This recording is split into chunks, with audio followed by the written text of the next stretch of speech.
guys! Welcome to my first ever video. Time check, 2:35, and that's why I called it Chikanyts with Bynbon. And pardon me, I talk really fast when I palpitate because I'm drinking my iced coffee. And of course, these are the nights, may Chikanyts. These are the nights na ideas rush sa aking brain. And I like to do things a lot. Ayun. And I'm with my trustworthy iPad, so please bear with me because this is my first time of Chikanyts. So, I would like to formally introduce myself. My name is Robyn. You can call me Bynbon because most people call me Bynbon because it's unique, and Bynbon is such a fun name. Diba? Bynbon is my nickname pala. One of my nicknames. Ayan. And then, I'm a first year college student, medtech. Tapos, I'm a proud resident of beautiful Pampanga. Okay, hindi ko na specify. Pero yeah, I live here in Pampanga, my beloved hometown. Ayan. So, before we proceed, bakit nga ba ako mag-share ng aking experience? And sabi ko nga, I just like to share to you guys, and I would like to enlighten people then who are incoming senior high school students. Lalo na siguro knowing our situation ngayon, siguro masasabi ko lang is yung kung anong ma-expect nyo lalo na kapag naging face-to-face na.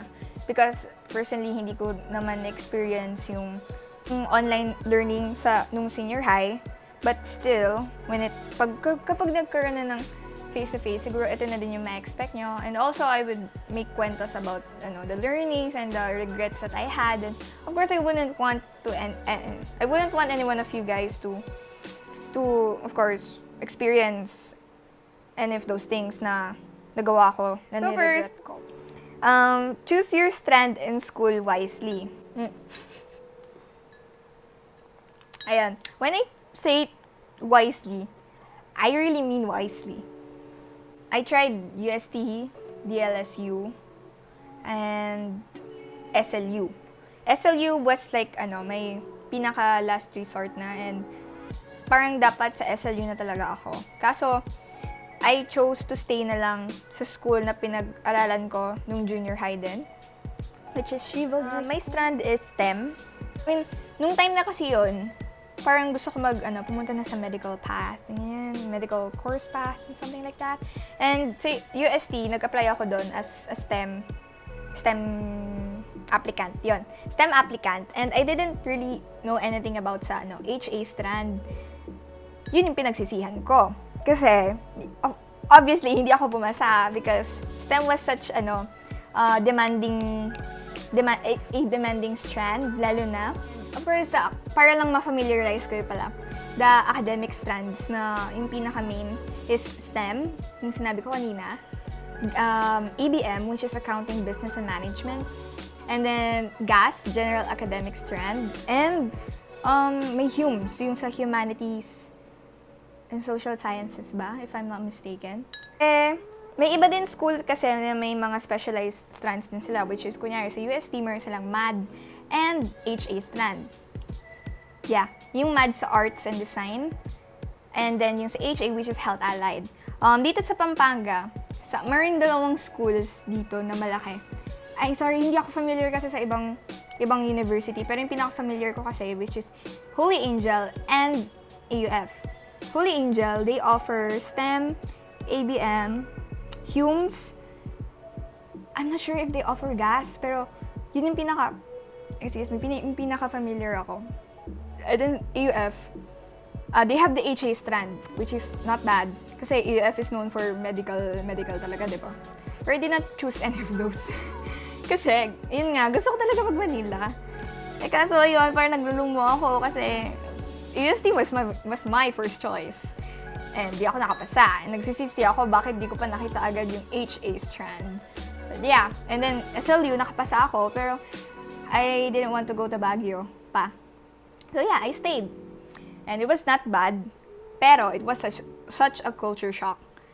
Some of my classmates pala, may pinili silang school But then, after like a few weeks, lumipat din sila because they didn't like the environment. And that's why I like to talk to you. Ayun.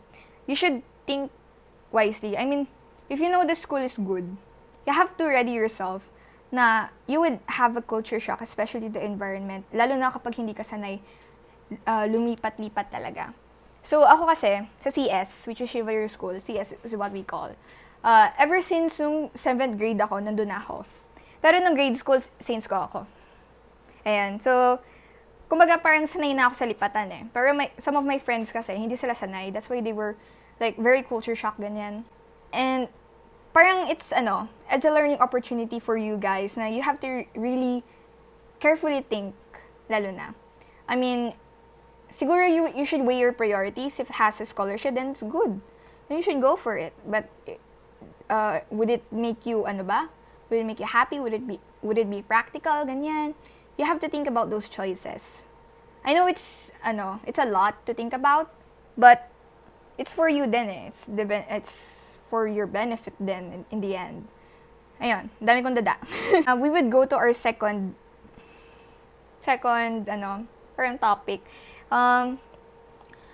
Culture shock ang senior high school senior high school.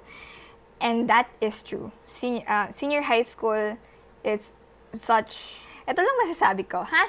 I don't know to any other schools, pero in general, ha? Senior high school is nakakapagod. Alam ko yung 2 years na yon. I mean, it's a quick span. In those 2 years, diba? It's a quick span. 2 years lang naman, ganyan. But no. You would crawl your way to 12th grade. In our experience kasi, 10th grade, it was such an amazing year, to be honest. Shout out sa 10 Magugat. Yung grade 10 kasi, sa amin kasi, ako, nakita ko siya as like, an experience where we are very well-fed, kumbaga. Well-fed pa kami. And we love our teachers. We really love them. Kahit naman sa senior high, we really love and cherish them. Pero, dahil nga, bago lang yung senior high, it was all new to us. I mean, akala din namin, yung parang wala namang babago dahil same school lang naman, ngayon.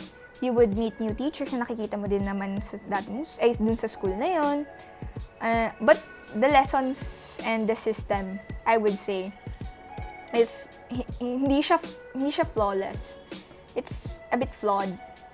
Kahit hindi lang naman siguro sa school namin eh. Alam ko lahat ng schools, lalo na it's senior high, it's new, it's novel. Parang sabi nila, you really have to ready yourself then, and of course you would meet new friends then, you would create new circles of friends, ganyan. Dun sa experience ko kasi, para lang ma-familiarize kayo sa mga subjects and mga ginagawa. 11th grade, sa amin, hindi, sa iba kasi, iba eh. Sa amin, 11th grade was more on mathematically focused. More on numbers, I would say. 11th grade was a no-no for me. No. Kasi nandun yung math. And math is not my greatest strength talaga in life. I'm more on a science girl. Pre-calculus. You would study about... I forgot. Okay, you would study about this... May planes, tapos may nangyayaring circles and arrows. And it's a bit, makakontrast mo siya sa Gen Math. Lalo na kapag sabay yun, medyo malilito ka, pero may difference pa din yung dalawang yun. Ayan. So, kung sino ng pre-cal is mayroong basic calculus. And basic calculus was okay. It wasn't that difficult for us, for me, and kasi they really taught it well para sa amin. Yun nga, Gen Math, okay siya, pero hindi siya ganun, ako, hindi ko ganun na talaga na-enjoy kasi nga hindi naman ako math girl talaga. Pero I really enjoyed statistics and probability. Yun yung pinaka na-enjoy ko. Na siguro na may nag-i-involve ng numbers. Next to next to chemistry. Kasi yung chemistry namin noon, basic, di ba? Tingnan mo ngayong college, hindi na, girl, hindi na. Also, natutunan ko pala, yung mga lessons na na-take mo sa senior high school, it's actually true na mag-grasp mo yung ideas ng lesson na yon sa college. Lalo na, kunyari, medtech ako ngayon, yung naturo sa amin sa science, nag-grasp ko talaga sa ngayong situation ko ngayon. And then, we had earth science, we studied about rocks. Yun yung pinaka-tumatak talaga sa akin. We studied about rocks, clouds. Hindi ko na ganun nagustuhan yun kasi ayoko yung rocks. Pero without the study of rocks, of course, we wouldn't know about anything in our world today, di ba? It's a vital subject. Pero, yeah. Next is DRR, or what we call it, D3R. It's about disaster risk reduction management. Gano'n. It's a fun subject. Kasi you would learn about a lot of things, like the difference of risk and hazards. Yan. You would differentiate those two. Nung ako, I never knew na parang, di-differentiate mo pala yun, ganyan. Hindi ko na masyadong elaborate yun. Next is, we had CLE. Kasi yung school namin, it's a Catholic school. So, parang important na magkaroon kami ng Catholic subject. CLE, I didn't really enjoy that much.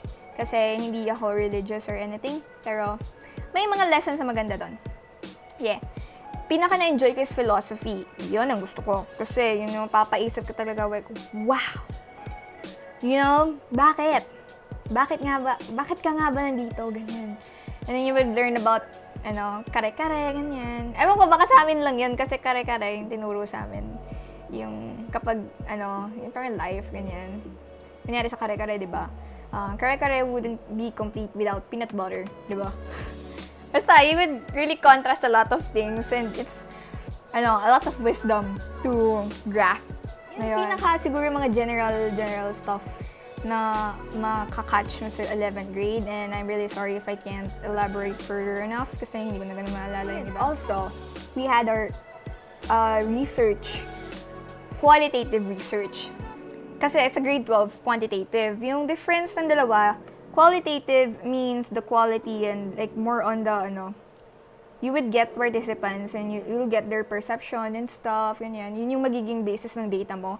And like sa quantitative research, yung pinaka-basis ng research mo is more on the numbers, diba? Kaya nga quantity. Mag-head na tayo sa grade 12, which is my favorite. Kasi we had general biology. Yun yung pinaka-favorite ko. I mean, we had cells, ganyan, the digestive system, the reproductive system, some of the nervous system, ganyan. Tapos nag-moving exams kami. If you guys are not familiar with moving exams, shout out kay Sir Jack. We have this microscope kasi na parang naka-social distancing sa lab. Tapos dapat, alam mo yung nasa loob, yung nandun, yung disc sa nakatutok dun sa microscope, ganyan, kung saan siya nakatutok, anong part ng cell yon, ganyan, like the amoeba, the Saccharomyces cerevisiae, ganyan, that's yeast. Wow, di ba? Pinaka-enjoy ko talaga yun. A touch of biochemistry, ganyan. Tapos, we also had general chemistry 2. More on basics pa din, medyo pinahirap lang siya and medyo nakakalito na.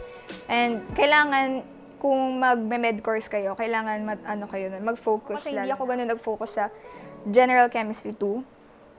And ngayon, medyo first year ko, na-realize ko yung mga lessons namin ngayon sa inorganic chemistry. It's just the same on what we tackled sa general chemistry 2. We also had physics nung grade 12. Pero ngayong first year, wala kaming physics. We don't have physics as medtech.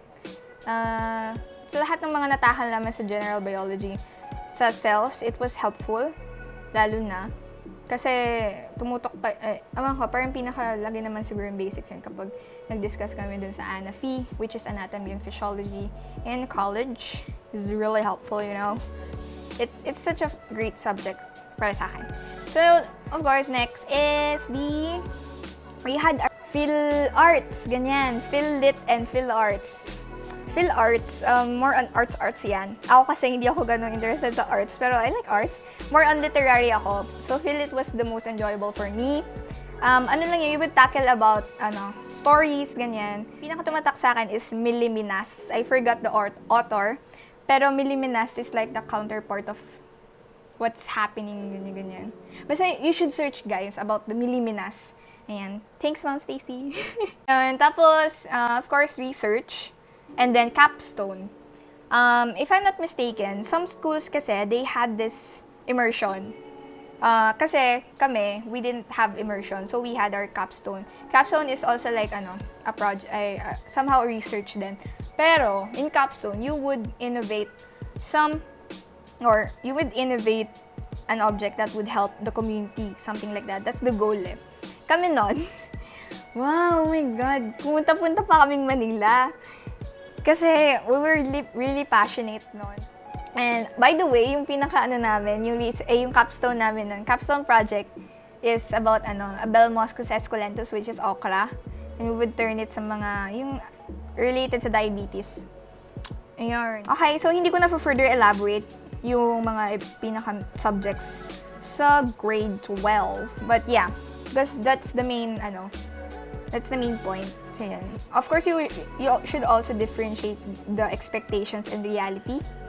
Expectations ko noon, like, of course, parang college na, ganyan. We are more focused sa academics, ganyan. And, which is true. May mga bagay na hindi nyo talaga alam kung paano gawin. And, ikaw mismo yung kailangan matuto kung paano gawin yon. So, yeah, that's what I learned. But, yeah. Anyway, yun nga, dahil nga may mga ibang schools din na hindi naman, siguro all schools naman, lalo na in general in senior high school, hindi naman flawless yung system. That's the thing kasi nakaka-shocking naman talaga. And I expect a lot of things na parang, kunyari, ma-furnish na, lalo na we are the third batch nung senior high. The first and second batch, I experience a lot of things na I really hope na hindi namin ma-experience, pero fortunately, we experienced it as well. Pero I wouldn't differentiate it with the senior high school batch today, lalo na they're experiencing a lot more worse, lalo na kasi they're not with their friends, ganyan. It's all new, We're all adjusting, ganyan. Parang sa senior high, nag-a-adjust ka talaga ng sobra. And then third, walwal when you can, lakwatsa all you want. Lakwatsa all you want when you can. Ako, nagsisisi ako ngayon. I really regret it. Hindi ako nakapagwalwal ng maayos nung grade 12 ako. But, at least, I experienced the Bataan trip with my friends, ganyan. I experienced mga birthday bashes, debut, ganyan. I-enjoy nyo lang yun, guys. Kasi, it's, pang-de-stress nyo, promise, ganyan. Pero, disclaimer ha, huwag nyo naman yung parang ia-abuso nyo yung mga lakwatsa at baka mga walwalan nyo. To the point you would, of course, go walwal wisely and moderately, ganyan. Of course, may certain limitations naman kasi. Dahil nga, dito sa Angeles, ang dami ng mga puntahan dito na hindi ko napuntahan personally. Like, ayun nga, yung Rob's Gastropub, yung sa may intersection dun sa Jollibee. Oh my God, nakalimutan ko. Basta ayan ang pangalan.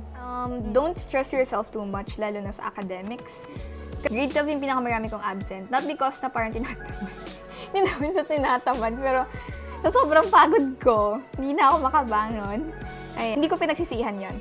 And ngayon napapaisip ako na sana parang nag-enjoy pa ako sa mga pinag-absent ko. Pero huwag niyong isosobra, no? Dito po yung baka makik kayo. Yung yung saktong absent lang. Yung kasi I could have traveled enough, ganyan. So next is join orgs if you have one in your school. Grade 12, I handled a lot of orgs. I was the chairwoman and also I was the EIC. I really didn't do great nung time ko sa publication because hindi naman ako ganun kagaling sa journalism, pero it was a learning opportunity for me na din on how to lead, ganyan. And that's what's important for me, the leading stuff, ganyan. Pero looking back, I had a lot of, tough times. Hindi ako na magsalita masyado doon about that. But then, pinaka-na-enjoy ko is the electoral board. Kasi, shout out to Ate Charm. Siya yung nag-invite sa akin sa electoral board. And I didn't know a thing or two. Sa electoral board, and what you do, all I know is that kayo yung nag-host mo ng elections. It was fun. Kasi yung mga nangyayari. Like, tea! Wow! So, join ours if you can. Kasi, malay mo, you would learn a lot even though it will be tough sa'yo. You know, maybe for you, senior high school would be a big realization na. Like, oh my God, yan. Huwag masyadong mag-toxic positivity, ganyan. You should check your friends, by the way. Yung, lalo na, hindi ko lang yung nahihirapan. Yun. Siyempre, lahat ko yung nahihirapan dahil it's all new. And, yun, parang segue ko lang. Check your friends din. Last tip is time to rethink about your next step, plus weigh your priorities. Okay, pag grade 12 ka na, girl, mag-isip-isip ka na ng course mo. I mean, I'm not pressuring you guys. Pero, you wouldn't want yourself to be stuck in a place. Pero, you should do the process of elimination. Ako, ginawa ko yun. Kasi ako na napapaisip ako kung I would take nursing or medtech. Sobra ako nahirapan nun. Ilang months ako nag-contemplate kung mag-nursing ako or mag-medtech. Una yun, yung gusto ko nursing kasi, you're close with the doctor, ganyan. You would experience surgery, about surge, ganyan. And then medtech. I like medtech. What I like about medtech is tusukan. Yun yung pinaka-basis, no? Kasi, may introvert ako minsan. So, siyempre, kapag nasa lab ka, di magkulong ka doon all you want. And you just process all those specimens with your microscope, ganyan. And, dumating na lang ako sa point na I think my calling is medtech. Wow! I mean, yung parang, alam mo yung hindi mo talaga nakikita yung sarili mo sa isang course. Kapag iniisip mo, like, tapos, siguro, after 4 years, baka mag-go ahead ako and continue na yung medical path. Pero, who knows, maybe I would work abroad or something like that. Yeah. Pero, moral of the story, they're just things na you wouldn't really expect to come. And, lalo na yung mga, yung mga lessons na natutunan ko nun sa senior high. There are a lot. Hindi ko lang talaga siguro na maalala yung iba in detail. But, it's a good thing that it all happened kasi parang kung wala ako ngayon sa pinaroroonan ko. Wow! Yan. Sorry pala kung magulo. Wow, I really talk a lot and wow! Ayun, time check, it's 3:07 a.m. It's the conjuring time. Ayun. I hope na it all made sense. What I talked about, it made sense. Sana. Enjoy every moment, kahit mahirap. Kahit nakaka-pressure minsan. Also, sabi ko sa'yo, Chikanyts eh. Pero also, grade 12, I really enjoyed doing independent things. Yun yung time na natuto ako mag-drive. Wow! Driver! Ayun, natuto ako mag-drive.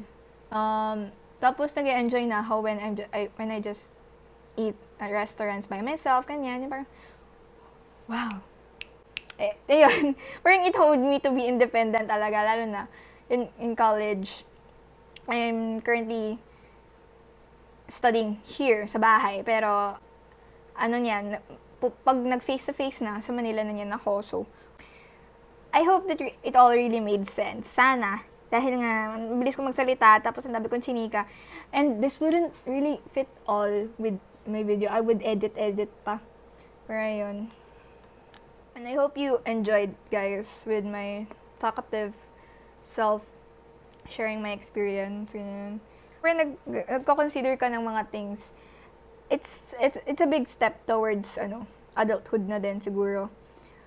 I mean, of course, I'm 19 and I'm in the last year of my teenagehood. Next year, hindi na ako teen. I mean, legally, hindi na ako teen nun. Don't pressure yourself. You should remember na you're not alone and you should surround yourself with good people. Remember that. that's a big lesson. You should surround yourself with good people. And it's a lot adjustment, ganyan. Ako din nag-a-adjust. Ang dami nag-a-adjust. Lalo na yung iba, mas nahihirapan lalo sila. You shouldn't degrade anyone. Not all people are privileged enough to experience good things, and we should help each other talaga. Kahit in our own little ways, kumbaga. Ngayon. So, before I would end this video, what I miss about senior high, I miss my friends, of course. I miss the days na you would just, yung parang sabay-sabay kayong stress, ganyan. Sabay-sabay din kayo magdi-distress, ganyan. But, if I would be asked na parang to go back in a certain time, I wouldn't. Honestly, I wouldn't go back. It was hard, thinking back. Hindi ko siguro ma-further express na talaga. Kasi mahirap. Pero kakayanin. Kumbaga, I got through it. Of course, you guys can get through it as well. Your feelings are valid naman, whatever you're feeling, lalo na ngayon. Ayun, sulitin nyo lang, pero huwag nyo abusuhin. Huwag nyo baka ako sisihin nyo. Know your limitations, of course. There are certain limitations. Don't make abuso. Ayun, so I really hope you guys the best. And sana wala na akong kulang na nasabi. Good luck to you guys. I wish you all the best. You would get through it.